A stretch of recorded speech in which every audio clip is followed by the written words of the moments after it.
समझ में आ रही बात? कल हमने कंसेप्ट पढ़ा था आयोनाइजेशन एंथैल्पी।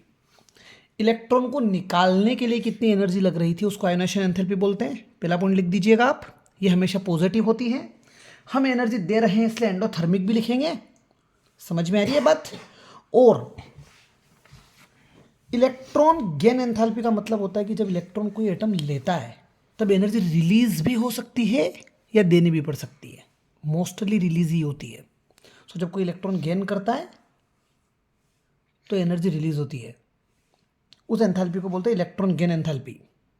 लेकिन जैसे हीलियम के केस में आउटर मोस्ट शेल कंप्लीटली भरा हुआ है, फिर भी अपन इलेक्ट्रॉन जबरदस्ती भरना चाहते हैं उसमें, तब एनर्जी देनी पड़ेगी। इसका मतलब इलेक्ट्रॉन गेन एंथैल्पी एक्सोथर्मिक भी हो सकता है, एंडोथर्मिक भी हो सकता है।